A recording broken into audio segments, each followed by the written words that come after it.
जय हिंद दोस्तों। आज हम कवर करेंगे इकोनॉमिक्स का अपना सबसे इम्पोर्टेंट टॉपिक जो है इन्फ्लेशन। ठीक है, तो शुरू करते हैं। इसमें मैंने सारे बेसिक कंसेप्ट इंक्लूड कर रखे हैं, जिसमें आपके सारी कंसेप्ट इन्फ्लेशन के बारे में, उसके अलावा डब्ल्यूपीआई, सीपीआई, ठीक है, ये सब इसमें इंक्लूडेड है। आप पूरी वीडियो देखिए, आपको सब कुछ समझ में आएगा। तो सबसे पहले जब हम इन्फ्लेशन के बारे में बात करते हैं, तो इन्फ्लेशन क्या है जनरल टर्म्स में, जो आप लोगों ने समझा है कि general rise in price level of goods and services. मतलब जैसे अगर आज मान लो आपकी जो ब्रेड की पैकेट है वो 100 रुपीज की मिल रही है, कल अगर हम उसको मार्केट में खरीदने जाएं तो वो अगर आपको 120 रुपए की मिले, तो आप इन्फ्लेशन कैसे कैलकुलेट करोगे? तो इन्फ्लेशन का जो फॉर्मूला होता है हमारा, initial price minus, sorry, final price minus initial price upon initial price into 100। ठीक है, तो इनिशियल प्राइस क्या था इसका 100, अब यह फाइनल प्राइस क्या है 120, 120 minus 100 upon 100 into one, sorry, into 100, तो ये कितना आ गया आपका इन्फ्लेशन? 20%। ठीक है, तो इन्फ्लेशन की जब जनरल डेफिनेशन आपसे पूछी जाती है तो ये है general rise in price level of goods and services. उसके बाद सबसे इंपॉर्टेंट कंसेप्ट आता है कि कॉज क्या है इन्फ्लेशन, इन्फ्लेशन हो क्यों रहा है भैया, और क्या जरूरी है इन्फ्लेशन होना या नहीं होना, ये चीजें मैं आपको समझा दूंगा। उसके बाद क्या है, what are the causes of inflation. देखो, सबसे पहला है cost push inflation. Cost push inflation का मतलब समझो, आज मान लो कोई भी जो बेड है आपका, वो 10,000 रुपए का आता है मार्केट में, बट वो अगली साल आपको 12,000 रुपए में मिले, तो उसका रीजन क्या हो सकता है? तो सबसे पहला रीजन हो सकता है कॉस्ट पुश। ये वाला इन्फ्लेशन समझा रहा हूँ मैं आपको, cost push inflation.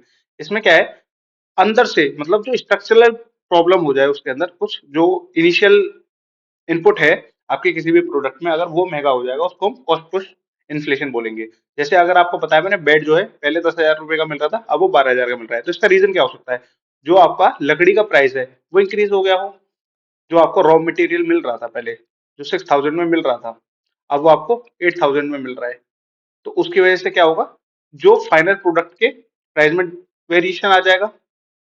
when production cost rises and producer pass are increasing to the customer, मतलब इसका मतलब क्या है, जो प्रोडक्शन कॉस्ट है वो इंक्रीज हो गई, अब जो प्रोड्यूसर है वो क्या, वो खुद तो झेलेगा नहीं उस जो इंक्रीज प्राइस को, वो क्या करेगा, उसको कंज्यूमर में पास कर देगा। कंज्यूमर कौन हो आप? पहले जो 10,000 रुपए का जो बेड मिल रहा था, वो अब आपको 12,000 रुपए का मिल रहा है, तो पे कौन कर रहा है? कंज्यूमर। प्रोड्यूसर ने क्या किया, प्रोड्यूसर ने तो जो अपना रॉ मटेरियल था उसकी कॉस्ट आपसे निकाल ली, तो प्राइस लेवल इसमें इंक्रीज हो गया। सबसे पहला तो ये हो सकता है कि जो उसमें इनपुट कॉस्ट है वही इंक्रीज हो जाए। दूसरा दूसरा क्या हो सकता है, दूसरा हो सकता है आपका demand pull inflation. Demand pull inflation का क्या मतलब है? देखो, आज के टाइम सबके पास, अगर मान लीजिए सबके पास मनी जो है वो इंक्रीज हो जाए,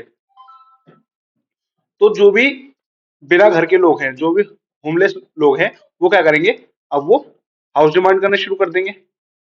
अब वो हाउस डिमांड करेंगे, तो इसकी वजह से क्या होगा, जो डिमांड है किसी भी जो आपके हाउसेस की, वो इंक्रीज हो जाएगी। ठीक है, अगर जो डिमांड है वो इंक्रीज हो जाएगी, तो पहले कोई 10 लाख रुपए दे रहा था किसी घर के लिए, ठीक है, अब जिसके अब तो पैसा ज्यादा है, सबके पास डिमांड इंक्रीज हो चुकी है, कल आपके पास कोई दूसरा बंदा है कि आपको 12 लाख रुपए मैं दे दूंगा, बट ये घर आप मुझे दे दीजिए, तो इसका मतलब क्या है कि उसकी डिमांड इंक्रीज हो गई, जिसकी वजह से इन्फ्लेशन आ गया। अब इन्फ्लेशन कितने का आ गया? 2 लाख रुपए का। समझ में आई? ठीक है। तीसरा रीजन क्या हो सकता है, मॉनेटरी पॉलिसी। देखो, मॉनेटरी पॉलिसी में जैसे अगर आप लोगों को पता हो, मॉनेटरी पॉलिसी के इंग्रेडिएंट्स होते हैं repo rate, reverse repo rate, CRR, SLR.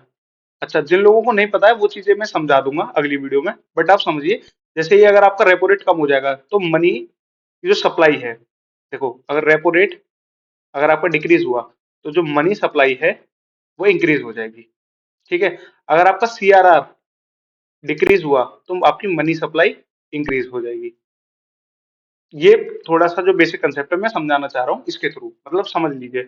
अब जैसे आरबीआई है, आरबीआई ने क्या किया, अपना रेपो रेट कम कर दिया, उसकी वजह से मनी सप्लाई इंक्रीज हो गई। अब मनी सप्लाई इंक्रीज होने की वजह से क्या होगा, जो पहले ब्रेड की पैकेट 100 रुपीज की मिल रही थी, अब वो ब्रेड की पैकेट 110 रुपए की मिलने लग जाएगी। इसका मतलब क्या है कि मनी की सप्लाई की वजह से जो ब्रेड की पैकेट है वो इंक्रीज हो गई। तो रोल किस कौन क्या प्ले कर रहा है? जो हमारी मॉनेटरी पॉलिसी है, जो मॉनेटरी पॉलिसी की वजह से इन्फ्लेशन आ गया। तो तीसरा रीजन हो गया हमारा मॉनेटरी पॉलिसी। अब चौथा समझो, फिस्कल पॉलिसी। अच्छा, इसको इसके लिए मैं आपको सबसे अच्छा एग्जांपल समझाता हूँ। अभी आपको पता है हमारे जो पीएम किसान स्कीम चल रही है, उसमें क्या है, सारे किसानों को 6,000 रुपए मिल रहे हैं ईयरली। अब समझो, अब गांव में किसान रह रहे हैं, वो किसी दुकान पे जाता है, वो बोलता है कुर्ते वाले से कि भाई ये कुर्ता आप मुझे दे दीजिए, आपकी जो कॉस्ट है कुर्ते की वो 100 रुपीज। तो अब दूसरा किसान पहुंच जाए, वो भी कहे कि मुझे चाहिए ये कुर्ता, मुझे ज्यादा पसंद आ रहा है। अब मार्क जो आपका शॉपकीपर है उसके पास क्या है कि भाई जो भी इस कुर्ते को 200 रुपए में लेगा, उसे मैं ये कुर्ता प्रोवाइड करा दूंगा। अब इसकी वजह से क्या हुआ, जो फिस्कल पॉलिसी क्या थी, फिस्कल पॉलिसी क्या है, जो गवर्नमेंट की पॉलिसीज है। तो गवर्नमेंट की पॉलिसी क्या है, पीएम किसान स्कीम, वो क्या है, सबको 6,000 रुपए दे रहे हैं फ्री में, ठीक है। तो पीएम, ये हमारी फिस्कल पॉलिसी है, जिसकी वजह से किसानों के पास, जो हमारे फार्मर्स हैं उनके पास 6,000 रुपए आ रहे हैं।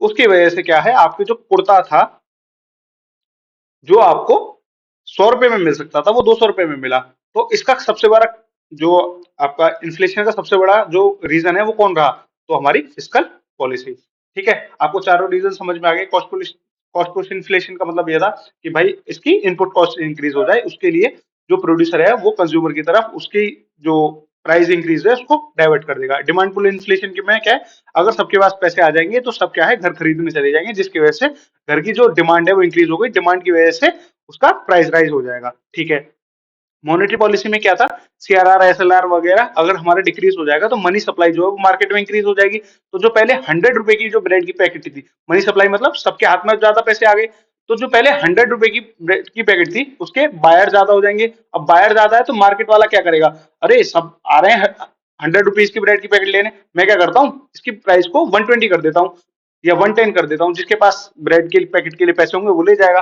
चौथा, फिस्कल पॉलिसी। फिस्कल पॉलिसी में मैंने क्या समझाया, जो गवर्नमेंट की पॉलिसीज है उनकी वजह से जो इन्फ्लेशन आ रहा है। जैसे पीएम किसान स्कीम, इसमें क्या है, 6,000 रुपीज सबको दिए जा रहे हैं। तो जब वो कुर्ता लेने जाएगा किसान, तो मार्केट जो आपका शॉपकीपर है वो बोल सकता है कि जो भी मुझे इस कुर्ते के 200 रुपए देगा उसको मैं कुर्ता दे दूंगा, जिसकी वजह से क्या हुआ, कुर्ते का जो प्राइस है वो 100 रुपीज से 200 रुपीज हो गया। ठीक है, ये पूरा रिवाइज करा दिया मैंने एक बार में। चलो अब क्वेश्चन कर लो, which one of the following situation can lead to inflation. ठीक है, rapid growth in aggregate demand of outweighing supply. Outweighing supply का मतलब जो सप्लाई डिक्रीज हो रही है। तो यार ये तो भैया आपने ऐसा ही तो समझाया कि किसी चीज की डिमांड इंक्रीज होती जा रही है और उसकी सप्लाई को हमने डिक्रीज कर दिया है, तो उसकी वजह से इन्फ्लेशन आ सकता है। तो इसका मतलब ये आंसर हमारा सही हो सकता है। चलो दूसरी भी पढ़ लेते हैं, sluggish growth in aggregate demand. ठीक है, स्लगिश का मतलब क्या है, बहुत धीरे धीरे जो है ग्रोथ हो रही है हमारी एग्रीगेट डिमांड की। ठीक है, रिडक्शन इन मनी सप्लाई। अच्छा इसका समझो, अगर मनी सप्लाई जो है वो रिड्यूस हो जाएगी, अब तो जो ब्रेड की पैकेट जो पहले 100 रुपीज की थी, अब उसको खरीदने वाले लोग भी तो कम होंगे। तो उसकी वजह से ब्रेड की जो प्रोड्यूसर है उसको क्या है, उसकी सप्लाई जो है डिक्रीज करनी पड़ेगी, ब्रेड की पैकेट, मतलब जो ब्रेड की पैकेट का प्राइस डिक्रीज करना पड़ेगा, तभी तो बायर खरीदने आ पाएंगे, क्योंकि पैसे ही नहीं है किसी के पास। तो ये हमारा आंसर नहीं हो सकता। High level of unemployment. अच्छा, अनएम्प्लॉयमेंट का मतलब समझो, अगर आप बेरोजगार हो, ठीक है, चलो यार मैं ही हूँ बेरोजगार, आप लोगों से मैं क्या कहूँ। तो अगर जो कोई भी चीज है वो 5,000 की मिल रही है, ठीक है, क्या आप उसे खरीदने जाओगे जब आपके पास पैसे ही नहीं है? तो अगर हाई लेवल ऑफ अनएम्प्लॉयमेंट आ जाएगा तो क्या उसकी वजह से इन्फ्लेशन आ सकता है? बिल्कुल भी नहीं। ठीक है, आउटविंग मतलब बहुत ज्यादा सप्लाई थी। अगर देखो, आपकी डिमांड है, अगर डिमांड को सप्लाई मीट कर रही है, मतलब आपने मांगे थे एक घर, आपको एक घर मिल गया, तो इसकी वजह से इन्फ्लेशन कहाँ आ रहा है, तो ये भी हमारा दिक। और स्लगिश ग्रोथ का मतलब क्या है, sluggish growth in aggregate demand, ये तो ये गलत होगा, सॉरी, ये एक मिनट मैंने ध्यान नहीं दिया था। आउटविंग मतलब जो हमारी सप्लाई डिक्रीज होती चली जा रही है।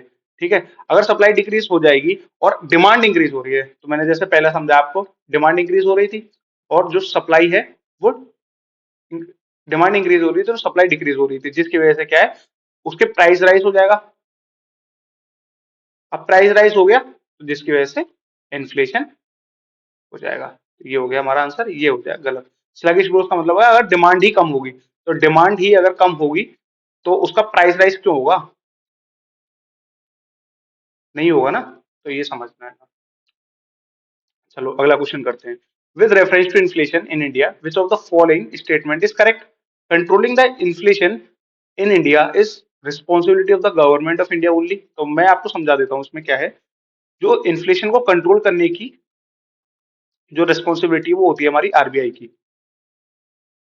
ठीक है। तो भैया क्या है, अगर इन्फ्लेशन होना जरूरी है क्या? हाँ, इन्फ्लेशन नहीं होगा तो आपकी कंट्री की ग्रोथ नहीं होगी। इस बात को समझना, ठीक है।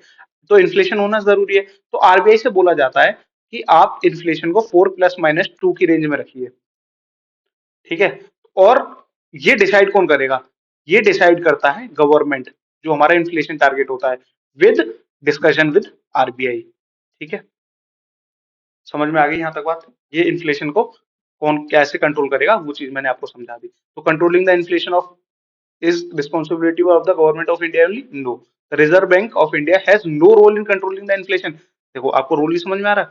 ये क्या करेगा, मनी सप्लाई को कैसे आरबीआई हैंडल करेगा? सीआरआर, ठीक है, रेपो रेट, इनको वेरी करके वो मनी सप्लाई इंक्रीज और डिक्रीज कर सकता है। तो क्या वो इन्फ्लेशन को कंट्रोल नहीं कर सकता? बिल्कुल कर सकता है। तो आपको लगता है कि उसका कोई रोल नहीं होगा, तो ये भी गलत। Decrease money circulation help in controlling the inflation. ठीक है। देखो मैं आपको एक ट्रिक बता देता हूँ। खैर ट्रिक ट्रिक ही है एक तरीके से। अगर आपको दो ऑप्शन एक दूसरे को काउंटर करते हुए मिल जाएं यूपीएससी के किसी भी क्वेश्चन पेपर में, ठीक है, तो ये इनमें से एक आंसर होगा, ऊपर वाला आंसर नहीं होंगे दोनों। अब देखो काउंटर का मतलब क्या है, अगर डिक्रीज कर दे मनी सर्कुलेशन को तो वो कंट्रोल करने में हेल्प करेगा इन्फ्लेशन को। अब देखो अगर आपके पास जो मनी की सप्लाई है वो डिक्रीज हो जाए तो उसके बायर्स वो भी डिक्रीज हो जाएंगे। जब बायर डिक्रीज हो जाएंगे तो इन्फ्लेशन क्यों होगा? ठीक है, तो यही हमारा आंसर है। अब इस ऑप्शन को भी समझ लो यार। मान लो जो मनी सर्कुलेशन है उसको इंक्रीज कर दिया तो सबके पास पैसे होंगे। वही ब्रेड वाला एग्जांपल समझ लो। अब सबके पास मनी सप्लाई इंक्रीज हो जाएगी, अब सबकी डिमांड इंक्रीज हो जाएगी। अब डिमांड इंक्रीज हो जाएगी तो प्राइस इंक्रीज हो जाएगा। ठीक है। अब अब भैया आपने दो चीजें समझा दी। इन्फ्लेशन क्या है, कॉज ऑफ इन्फ्लेशन क्या है, वो हमने समझ लिया और उससे रिलेटेड दो सवाल भी कर लिए। अब अगला टॉपिक आता है टाइप्स ऑफ इन्फ्लेशन। ठीक है। Repressed inflation, post control price search. मतलब जैसे अगर हमने समझ लीजिए कि पहले बोल रखा था कि जो ब्रेड की पैकेट है वो खाली 100 रुपए की ही बिकेगी, मार्केट में बोल रखा है गवर्नमेंट ने, तो अब 100 रुपए से इंक्रीज कर। अब एकदम गवर्नमेंट कहते हैं कि आप जो सा जैसा प्राइस डिसाइड करना चाहते हो आप मार्केट में डिसाइड कर सकते हो, जिसकी वजह से जो मार्केट में जो ब्रेड का प्राइस है एक साथ इंक्रीज हो जाता है और ब्रेड के प्राइस का जो ब्रेड का जो रेट है ब्रेड की पैकेट का वो 120 हो जाता है। इसको बोलते हैं रिप्रेस्ड इन्फ्लेशन। दूसरा आता है स्टैगफ्लेशन। आपसे क्वेश्चन पेपर में कई बार पूछा गया है स्टैगफ्लेशन, अलग अलग एग्जाम्स में। स्टैगफ्लेशन क्या होता है? देखो हाई इन्फ्लेशन भी बहुत हाई है, ठीक है, इन्फ्लेशन बहुत हाई है मतलब जो प्राइस राइस है वो हाई है और अनएम्प्लॉयमेंट भी हो रहा है, लो ग्रोथ है। ठीक है। समझना तीनों, ये सबसे वर्स्ट कंडीशन होती है किसी भी देश के लिए। एक टाइम के लिए कोई भी पर्टिकुलर कंट्री है वो इन्फ्लेशन को तो झेल जाएगा, बट जहां अनएम्प्लॉयमेंट भी हो और लो ग्रोथ भी हो वो ज्यादा हार्मफुल हो जाएगा। ठीक है। तीसरा समझो स्क्यू इन्फ्लेशन। अब मान लीजिए स्क्यू इन्फ्लेशन का मतलब ये है, अब ये कोई भी हमने दो कमोडिटी ले ली, ठीक है, इसका प्राइस जो है वो ज्यादा तेजी से इंक्रीज कर रहा है और इसका प्राइस थोड़ा सा कम, ये ज्यादा तेजी से है और ये कम। तो इसको बोलते हैं, जैसे इस कमोडिटी का प्राइस तो इसमें हाई इन्फ्लेशन ज्यादा है और इसमें इन्फ्लेशन हमारा कम है। ठीक है, तो इसको बोलते हैं स्क्यू इन्फ्लेशन, मतलब सिलेक्टेड कमोडिटीज में उसमें हो जाएगा। उसके बाद हेडलाइन इन्फ्लेशन। टोटल इन्फ्लेशन क्या है मार्केट के अंदर वो उस चीज को जज करने के लिए दो इंडेक्स बनाई है, डब्ल्यूपीआई सीपीआई, वो मैं अभी आपको इस लेक्चर में आगे समझाने वाला हूँ। ठीक है। दूसरा core inflation, headline minus food energy, ये भी अभी समझाऊंगा। रीफ्लेशन क्या होता है? अच्छा, पहले तो डिफ्लेशन समझो। इन्फ्लेशन तो आपको समझ में आ गया, जैसे कोई भी प्राइस है वो बढ़ के 120 हो जाए, तो ये बोलते हैं हम इसको इन्फ्लेशन। ठीक है। अब डिफ्लेशन क्या है? डिफ्लेशन का मतलब है कोई भी प्राइस था वो अब घट जाए, जिसकी वजह से अब इसको मान लीजिए 90 रुपीज का बिकने लग जाए, इसको बोलते हैं हम डिफ्लेशन। एक होता है डिसइन्फ्लेशन। डिसइन्फ्लेशन में क्या है, जो प्राइस था वो 100 था, और अब जो इंक्रीज हो गया ना वो प्राइस हो पा रहा है 110। मतलब पहले जो इन्फ्लेशन चल रहा था वो 20% का था, अब जो इन्फ्लेशन जो एकदम डिक्रीज हो गया, जो कि आ गया 10% पे, इसको बोलते हैं हम डिसइन्फ्लेशन। ठीक है। स्ट्रक्चरल इन्फ्लेशन का मतलब क्या है? वही है जब सिस्टम में प्रॉब्लम आने लग जाए, जिसकी वजह से कोई भी चीजें का प्राइस जो है इंक्रीज हो जाता है, उसको स्ट्रक्चरल इन्फ्लेशन बोलते हैं। श्रिंक इन्फ्लेशन का सबसे बढ़िया एग्जांपल बताता हूँ। जैसे मान लीजिए पहले 5 रुपए में 50 ग्राम आपको नमकीन मिलती थी। नमकीन अभी भी 5 रुपए की आ रही है, बट जो उसकी क्वांटिटी है वो 30 ग्राम करती।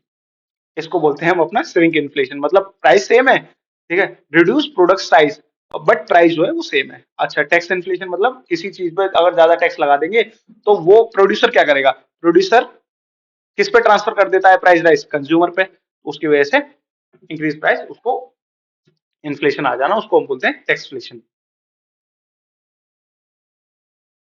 चलो अभी समझो। दस अब क्वेश्चन करते हैं, the situation in the economy where the growing slowly with the rapid inflation.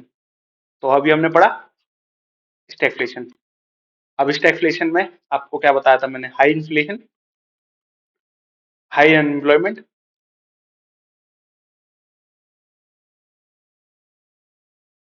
High unemployment, और क्या? स्लो, लो ग्रोथ। ठीक है, लो ग्रोथ। ये सारी चीजें अगर कंबाइन होंगी उसको हम स्टैगफ्लेशन बोलते हैं। डिफ्लेशन क्या बताया मैंने? 100 से जब 90 प्राइस चला जाता है, मतलब decrease in price level of a particular thing, उसको हम बोलते हैं डिफ्लेशन। स्टैगफ्लेशन, सॉरी सॉरी, ये स्टैग्नेशन है, ये चीज अलग है। इसका आंसर होगा हमारा स्टैगफ्लेशन। ठीक है। अभी मैं अभी आपको समझा देता हूँ, आगे वाली स्लाइड्स में समझा दूंगा स्टैग्नेशन। रिसेशन मतलब क्या होता है कि लगातार बहुत सारे, मतलब लगातार बहुत सारी ड्यूरेशन के लिए, जो ड्यूरेशन है डिफ्लेशन का वो बहुत ज्यादा हो, उसे हम रिसेशन बोलते हैं। ठीक है। Sustain decrease in general price level, इसको बोलते हैं डिफ्लेशन। ठीक है। चलो अब दो तरीके, दो ये तीन और हैं ये इस टाइम जो करंट अफेयर्स में है, मैं आपको समझाना चाह रहा हूँ, मतलब ये थोड़ा सा इंपॉर्टेंट है, आप इसको भी देख लीजिएगा। सबसे पहला क्रीपिंग इन्फ्लेशन, दूसरा है वॉकिंग और ट्रॉटिंग इन्फ्लेशन। इसमें क्या होता है? 4% से आसपास ही है, मतलब ठीक है, 4% के आसपास जो अगर हमारा इन्फ्लेशन होगा उसको हम क्रीपिंग इन्फ्लेशन बोलते हैं। वॉकिंग इन्फ्लेशन क्या होता है? More than 4% shifting to the double digit number. मतलब अभी तो 8 के पास है, बट भैया धीरे धीरे वो 10 के करीब जा रहा है, मतलब डबल डिजिट की तरफ जा रहा है, तो उसको हम बोलते हैं वॉकिंग इन्फ्लेशन। दूसरा होता है हाइपर इन्फ्लेशन और ग्लोपिंग। हाइपर इन्फ्लेशन में क्या है? अगर जो 20% से ऊपर इन्फ्लेशन रेट चला जाए उसको हम हाइपर इन्फ्लेशन बोलते हैं। ठीक है। चलो अब ये समझो, भैया इन्फ्लेशन हो गया, उसके कॉजेज हो गए, उसके टाइप्स हो गए, अब कोई तो तरीका होगा ना तो इस इन्फ्लेशन को हम रोक सकें। ठीक है। तो हम बात करेंगे मेथड टू कंट्रोल इन्फ्लेशन। ठीक है। मॉनेटरी पॉलिसी से शुरुआत करते हैं। मॉनेटरी पॉलिसी मतलब बैंक सिस्टम जो है हमारा, आरबीआई, इस इन्फ्लेशन को रोकने के लिए क्या क्या कर सकता है। ठीक है। सबसे पहला होता है सीआरआर, दूसरा एसएलआर, फिर आरआर, फिर रिवर्स रेपो रेट। ठीक है। तो इसमें मैं समझाता हूँ। अगर देखो, मॉनेटरी पॉलिसी का मतलब यही है कि अगर आपने मनी सप्लाई इंक्रीज कर दी तो इन्फ्लेशन हो जाएगा। ठीक है। अब आपको कंट्रोल, इन्फ्लेशन को कंट्रोल करने के लिए क्या करना है? मनी सप्लाई को डिक्रीज करना है। ठीक है। समझो सीआरआर होता है 4% के अराउंड। अगर आरबीआई बैंक से बोलते हैं जो आपका सीआरआर है वो 6% हो गया है, ठीक है, तो जो मनी सप्लाई है मार्केट में वो डिक्रीज हो जाएगी। ठीक है। तो पहला मॉनेटरी पॉलिसी क्या कहती है कि अगर आप सीआरआर को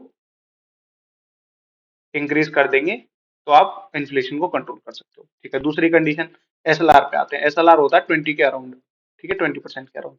मैं समझा दूंगा एक वीडियो में आपको ये सारी CRR, SLR, RR, reverse repo rate, एक दो क्वेश्चन आता रहता है, आप वो देख लेना, ठीक है, समझा दूंगा अगली वीडियो में।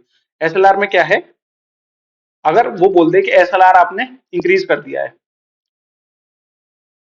बैंक आरबीआई बोले कि हम आपको एसएलआर इंक्रीज करना पड़ेगा। एसएलआर में क्या होता है, गवर्नमेंट सिक्योरिटीज और जो इतने भी जो net time and demand liability, उसका कुछ जो रेशियो है वो बैंकिंग को अपने पास रखना पड़ता है। सीआरआर में क्या करना पड़ता है, बैंक को कुछ जो 4% के अराउंड अपना जो डिपॉजिट्स हैं वो सीआरआर मतलब आरबीआई के पास रिजर्व में रखने पड़ते हैं, ठीक है। अब वो बोलते हैं एसएलआर इंक्रीज हो गया, जिसकी वजह से क्या होगा, एसएलआर इंक्रीज होने के बाद मनी सप्लाई डिक्रीज हो जाएगी।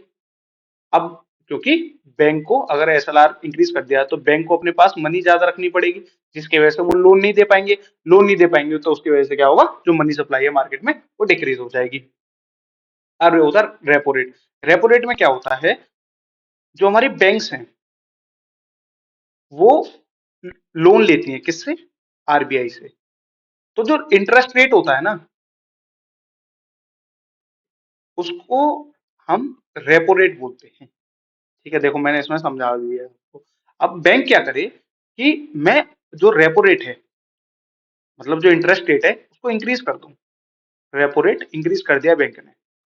अब एक बात बताओ, आपको जो पैसे हैं वो ज्यादा ब्याज पे मिलने लग जाएंगे तो कोई भी नहीं जाएगा भाई, ठीक है। वो कहेंगे रखे हो अपने पैसे अपने पास, हमें नहीं किसी को लोन देना।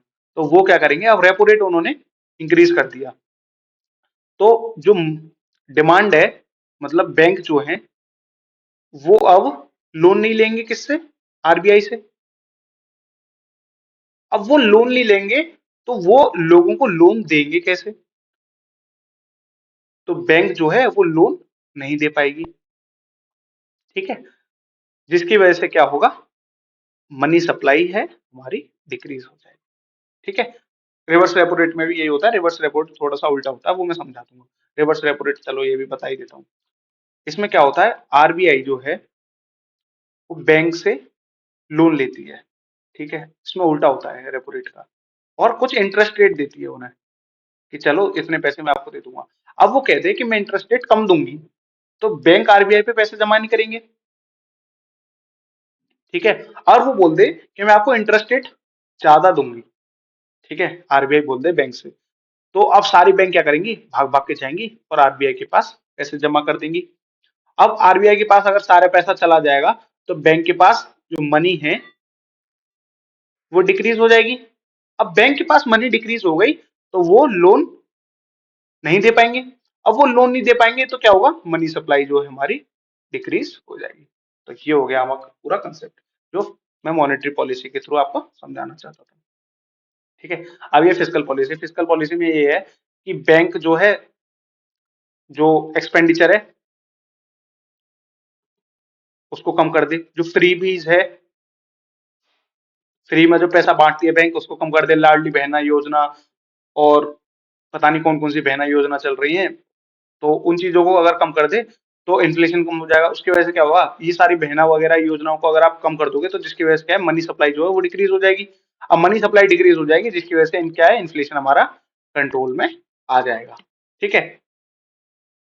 अब इस क्वेश्चन को समझो, which of the following is a measure that can be used by the government for combating inflation, ठीक है, गवर्नमेंट को करना है। तो सबसे पहले समझो, गवर्नमेंट का तो काम ही नहीं है सीआरआर एसएलआर वगैरह से, ये किसका काम था, ये बैंक का काम था। तो थर्ड वाला लास्ट वाला ऑप्शन तो हमारा गलत हो गया, ठीक है। इंक्रीजिंग नॉन प्लान्ड एक्सपेंडिचर, भैया मैंने क्या बताया, एक्सपेंडिचर ही तो कम करना है, तो अगर उसको ही इंक्रीज कर दोगे तो आप इन्फ्लेशन को कैसे कंट्रोल करोगे, तो ये काट दो। दूसरा देखो, प्रोवाइडिंग मोर सब्सिडीज, अच्छा, और लाडली बहना योजना चलाओ और इन्फ्लेशन करवा दो, ऐसा हो सकता है, नहीं होगा, ये ठीक है। अच्छा इसका मतलब बताता हूँ मैं, increasing the rate of interest on saving and bank deposit, ठीक है, इसका मतलब समझो, आपके पास पैसे हैं, ये हो आप, आपके पास बहुत सारे पैसे हैं, आप इन्हें घर पे तो रखोगे नहीं, आप क्या करोगे, या तो मार्केट में खर्च करना चाहोगे या आप आपको सेव करना चाहोगे, या तो एक्सपेंडिचर करोगे या सेविंग करोगे। अब आपको पता है अगर आपकी बैंक है वो कहे कि आप हमारे पास पैसे जमा कर दो, हम आपको 12% का इंटरेस्ट रेट देंगे।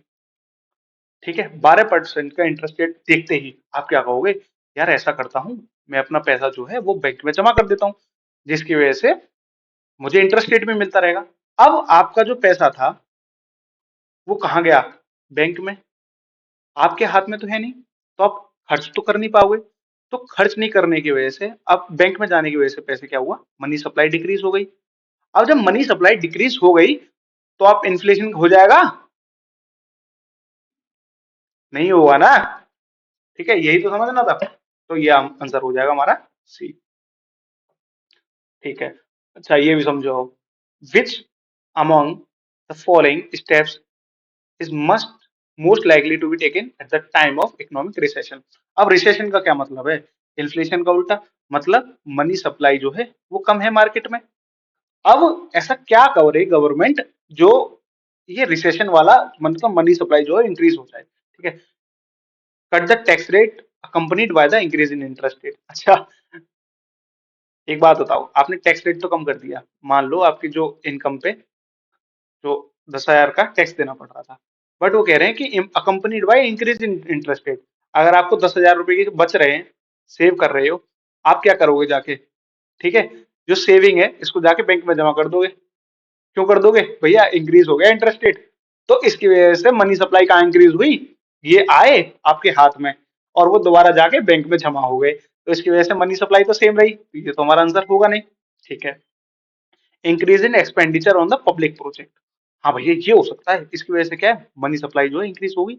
अगर गवर्नमेंट जाके रोड बनाए, हाईवे बनाए, तो सबके हाथों में पैसे आने लग जाएंगे, जिसकी वजह से क्या है, ये रिसेशन तो कम हो सकता है। ठीक है, increase in tax rate accompanied with the reduction in interest rate. ठीक, ये तो बिल्कुल ही गलत है। देखो कैसे, इसको समझाता हूँ। आपके पास 1 लाख रुपए थे, ठीक है, 1 लाख, उसमें बोला है बैंक जो, अगर आपसे गवर्नमेंट बोलती है कि आप लोगों को 10% का टैक्स देना पड़ेगा। अब 10% कितना हुआ, 10,000 रुपए। ठीक है, वो कह रहे हैं कि इस इंटरेस्ट जो टैक्स रेट है उसको इंक्रीज कर दो, मतलब 15% कर दो। अब आपको कितने पैसे देने पड़ेंगे, 15,000। पहले आपके पास खर्च करने के लिए कितने थे, देखो 10,000, वो मतलब 1 लाख माइनस 10,000, पहले आपके पास 90,000 रुपीज थे। ठीक है, अब आपके पास कितने बचे, 85,000, और रिडक्शन इन इंटरेस्ट रेट भी कर दिया। तो ये तो थोड़ा सा, देखो इसमें क्या हो रहा है, आपके पास जो मनी सप्लाई है वो डिक्रीज हो रही है, तो ये हमारा आंसर नहीं हो सकता। ठीक है, रिडक्शन इन एक्सपेंडिचर, अब भैया रिडक्स, पैसे ही खर्च करना बंद कर दोगे तो लोगों के पास मनी सप्लाई इंक्रीज कैसे होगी, तो ये भी आंसर कट जाएगा। तो आंसर क्या हो गया हमारा, बी। ठीक है, चलो ये वाला क्वेश्चन समझो। इंडियन इकोनॉमी में demand pull inflation can be caused, ठीक है, और increase by which of the following.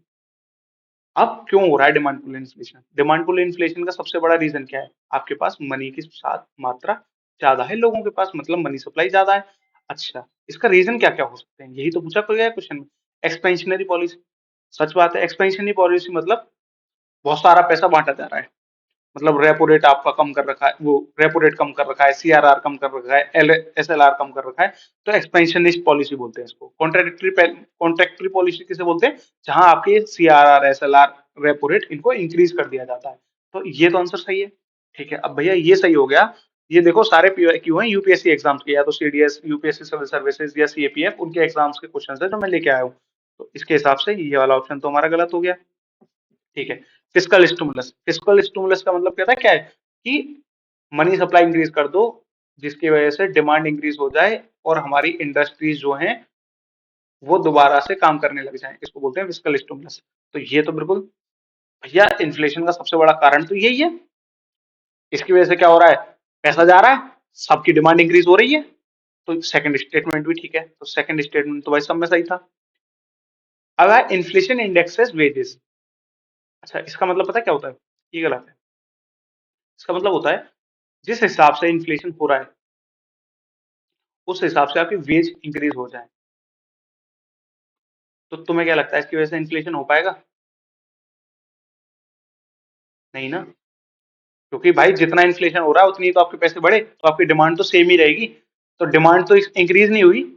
अगर डिमांड इंक्रीज नहीं हुई तो इन्फ्लेशन कहाँ से हो गया? तो थर्ड वाला गलत हो जाएगा। थर्ड वाला गलत होते ही आपका आंसर आ गया ए। ठीक है, और समझो, which of the following is likely to be the most inflationary in effect, मतलब पैसा, जो मनी सप्लाई है वो इंक्रीज हो जाएगी बहुत ज्यादा। ठीक है, सबसे इसमें सबसे बड़ा कारण क्या है, इसमें पूछा गया है रीपेमेंट ऑफ पब्लिक डेप्ट। अगर पब्लिक डेप्ट मतलब जो कर्जा है वो वापस कर दिया जाएगा तो मनी सप्लाई की वजह से क्या होगी? डिक्रीज होगी। तो ये तो आंसर होगा नहीं। Borrowing from the public bank to finance the budget deficit. ओ हो, तो ये हो सकता है।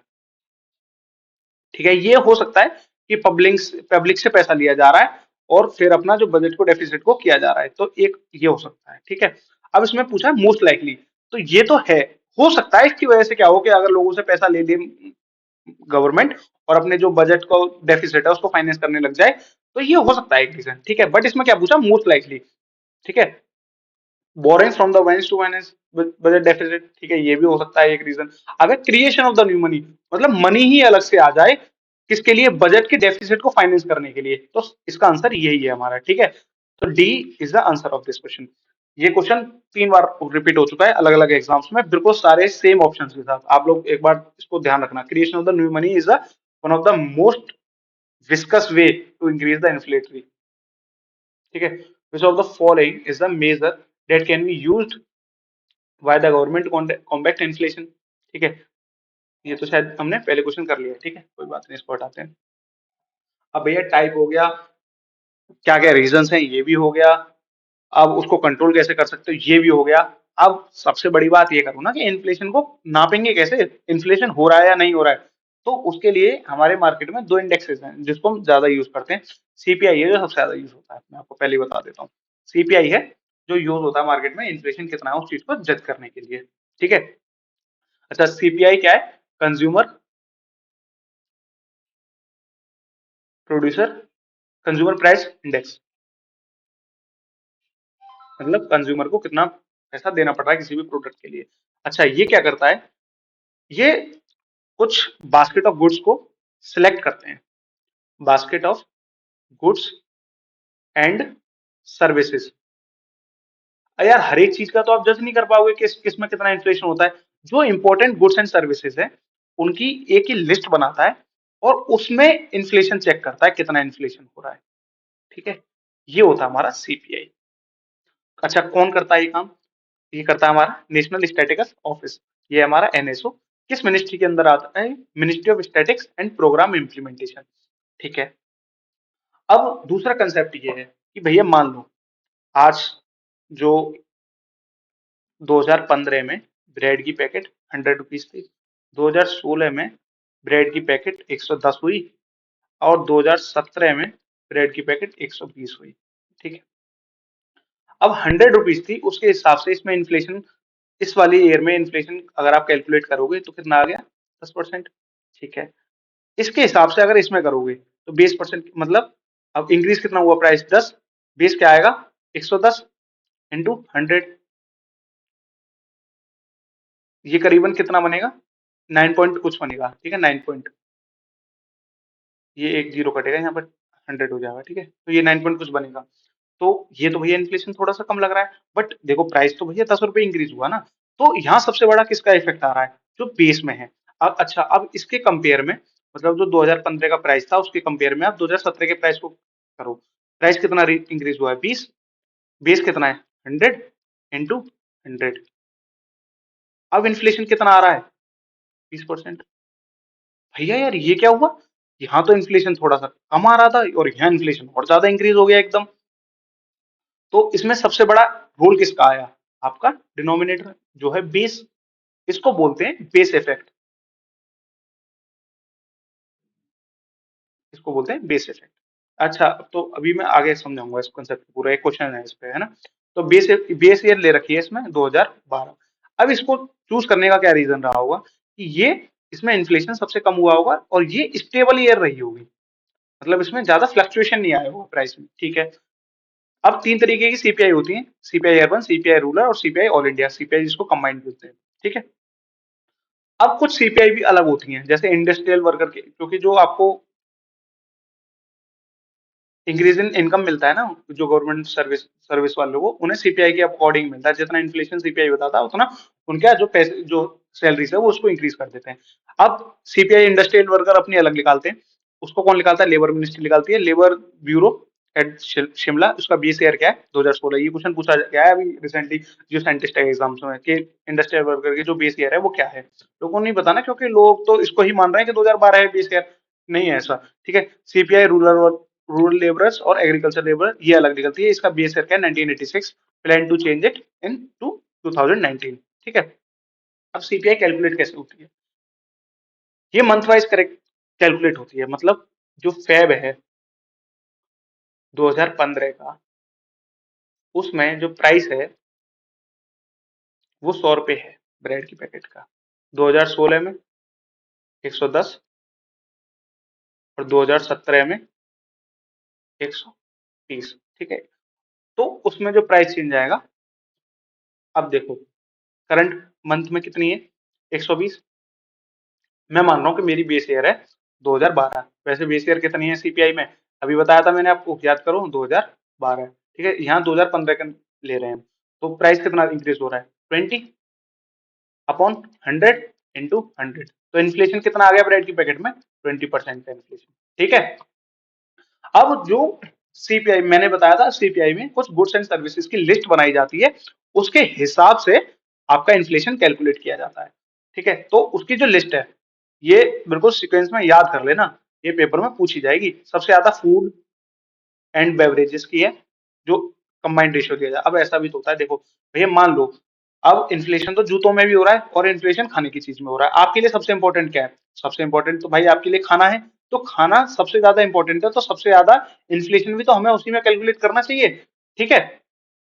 तो फूड एंड बेवरेजेस को सबसे ज्यादा वेटेज दिया गया है उसको कैलकुलेट करते टाइम। ठीक है। दूसरा क्या है? हमारा मिसलीनियस। ठीक है, इसको याद कर लेना, मिसलीनियस। तीसरा हाउसिंग। चौथा क्लोथिंग एंड फुटवियर। ये एग्जैक्टली आपको याद होना चाहिए। सॉरी, फ्यूल, इसमें क्लोथिंग से पहले फ्यूल एंड लाइट है। फ्यूल एंड लाइट, ये देखो, ये housing, cloth, fuel and light, उसके बाद क्लोथिंग एंड फुटवियर, उसके बाद तंबाकू एंड इनऑक्सीडेंट। ठीक है, ये भी हमारे सीपीआई में कैलकुलेट होती है। तो अब इसको करते हैं शुरू।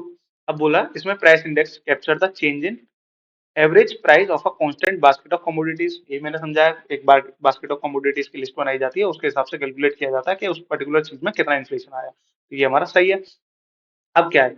इफ द प्राइस, ठीक है, price index takes value 100, 110 and 121 every consecutive year respectively, then the inflation rate in the second and third year are 110 और 100, वो सॉरी 10% और 21%।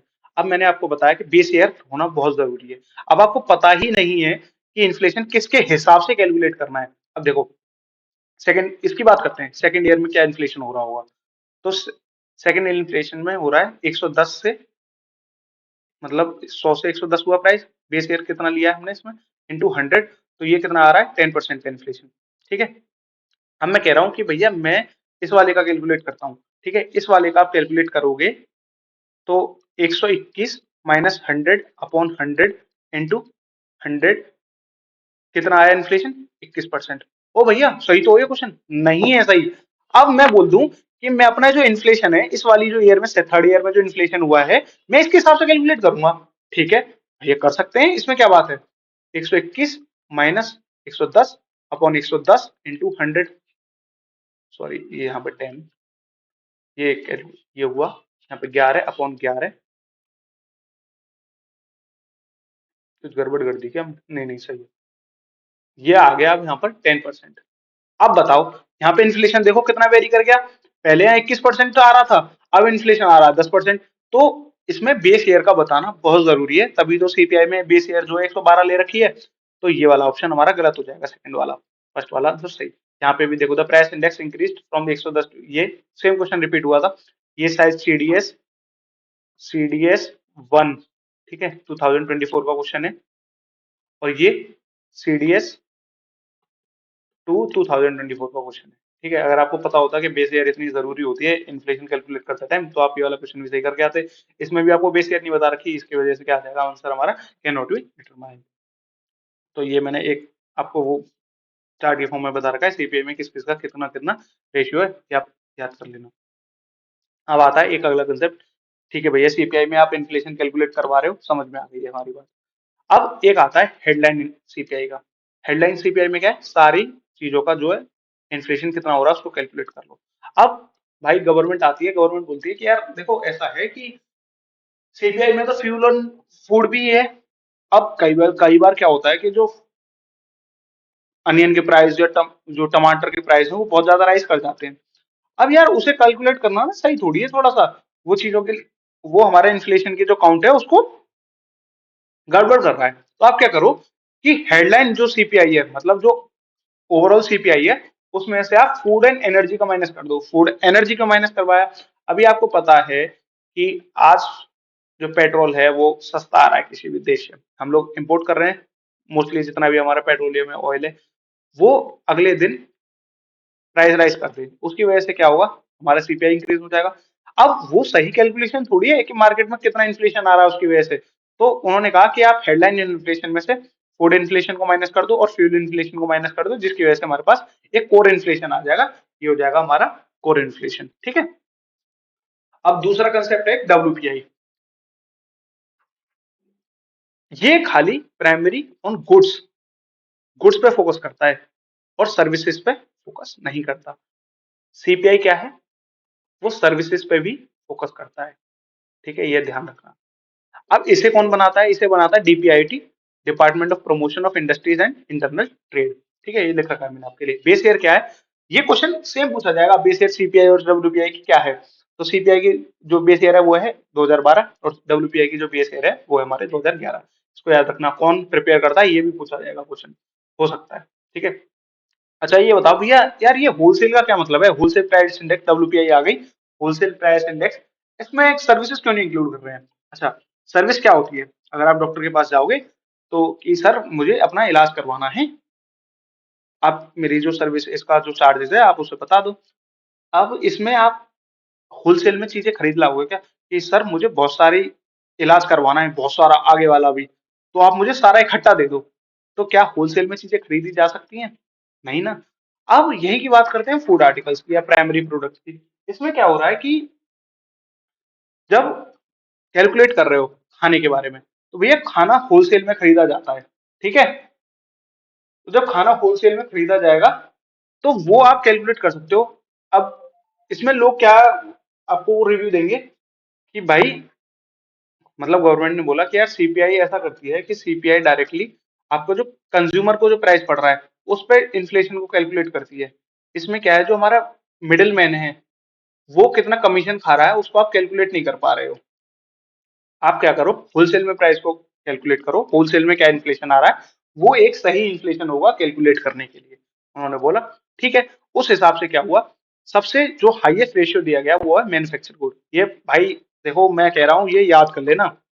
सबसे है मैन्युफैक्चर गुड, दूसरा आता है हमारा प्राइमरी आर्टिकल, ठीक है, तीसरा आ रहा है हमारा फ्यूल। ये सेम सीक्वेंस पूछा जाएगा, अभी देखो मैं आपको दिखाऊंगा अभी। तो इसमें सबसे जो हाईएस्ट है ये, और सबसे लोएस्ट है हमारा फ्यूल एंड पावर, और मिडिल में है हमारा प्राइमरी आर्टिकल। ठीक है, और कमोडिटी है और फूड इंडेक्स इसमें अलग चीज है ये। अब देखो आ गया ना, मैं कह रहा था आपसे क्वेश्चन पूछा जाएगा। डब्ल्यूपीआई, मतलब ये मैं लेके आया था यार, डब्ल्यूपीआई के बारे में पूछा हुआ है। इसमें क्या है, fuel and power have higher weightage in WPI than in the primary article. अच्छा, पिछले वाले में देख लो, फ्यूल एंड पावर के पास कितना है 30%, और प्राइमरी आर्टिकल के पास कितना है 22%। ठीक है, तो फ्यूल एंड पावर के पास कितना है 12% यूज, और प्राइमरी आर्टिकल के पास कितना है 22। क्या ये सही है, नहीं ना, काट दो। अब weightage of manufacture good in WPI is higher than of fuel and price. और भैया ये तो बिल्कुल सही है, मैन्युफैक्चर्ड प्रोडक्ट्स का जो वेटेज दिया गया है डब्ल्यूपीआई के अंदर वो सबसे हाईएस्ट है। ठीक है, तो ये हमारा आंसर सही हो जाएगा। तो इसका आंसर हो गया हमारा बी। ये है यूपीएससी सिविल सर्विसेज का क्वेश्चन। ठीक है, इसको भी सॉल्व करते हैं। The weightage of food and consumer price index is higher than wholesale price index. ठीक है, अब देखो पहले ऊपर ही चलते हैं। इसमें फूड का कम दे, इसमें फूड ही नहीं दे रखा, मतलब मैं बता दे रहा हूँ, सीपीआई में फूड, डब्ल्यूपीआई में फूड नहीं है, डब्ल्यू वो खाली सीपीआई में है फूड। तो ये the weightage of food in consumer price index is higher than the wholesale price index, बिल्कुल ठीक है। WPI does not capture change in prices of service while CPI does। मैंने वही बताया था, WPI में आप होलसेल में सर्विसेज थोड़ी ले आओगे कि मुझे बहुत सारी जो डॉक्टर है वो बहुत सारी दवाइयां दे दे या बहुत सारी प्रिस्क्रिप्शन दे दे, मेरे सारे अल्ट्रासाउंड आज ही कर दे, ये सारी चीजें आप होलसेल में थोड़ी खरीद सकते हो। तो ये भी आंसर सही हो जाएगा। The Reserve Bank of India has now adopted WPI as a key measure of inflation. देखो यही था, आरबीआई क्या करता है, सीपीआई को रखता है इन्फ्लेशन कैलकुलेट करने के लिए, ना कि डब्ल्यूपीआई को। ठीक है, तो इसका हिसाब से हमारा आंसर हो जाएगा ए। तो ये तो शायद सेम क्वेश्चन पेस्ट हो गया। ठीक है, ये तो सेम हो गया। इसको करते हैं, the wholesale inflation is increase in, इस ड्यूरेशन में क्या हुआ था, sharp increase in international price of crude oil. अब देखो फ्यूल एंड ऑयल तो उसमें है, डब्ल्यूपीआई में आपका क्या क्या है, मैन्युफैक्चर गुड है, उसके बाद प्राइमरी आर्टिकल, उसके बाद फ्यूल एंड पावर। अब फ्यूल एंड पावर में अगर वेरिएशन आएगा तो क्या होलसेल प्राइस इंडेक्स में इन्फ्लेशन नहीं होगा, होगा। तो ये वाला आंसर हमारा सही हो गया।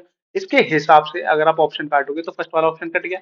Decrease in economic activities post Covid, यार पोस्ट कोविड में तो इंक्रीज हुई थी इकोनॉमिक एक्टिविटीज, ये तो गलत है भाई, बिल्कुल इसको काट दो। अगर आप सेकंड ऑप्शन काटोगे तो ये भी गया। अब यहाँ देखो फोर्थ वाला जो है वो दोनों में कॉमन है, तो आप इसे तो मान लो कि सही है। फर्स्ट हो गया, फोर्थ हो गया, अब बचा third, disruption in global supply chain. अच्छा, अगर डिसरप्शन आया है ग्लोबल सप्लाई चेन में, तभी तो मैन्युफैक्चर गुड, प्राइमरी आर्टिकल और फ्यूल और पावर के प्राइस में वेरिएशन आएगा। तो ये वाला हमारा सही है, तभी तो उसमें वेरिएशन आया होगा, इंक्रीज हो गया। ठीक है, तो भाई लेक्चर इतना ही था। और जिन्होंने भी यहाँ तक देखा यार, थैंक यू सो मच। और आप लोग कमेंट करके बताना जिसने पूरा लेक्चर देखा है, और मैं दुआ करूंगा आपके लिए सारी चीजें सही रहें। ठीक है, तो जय हिंद दोस्तों।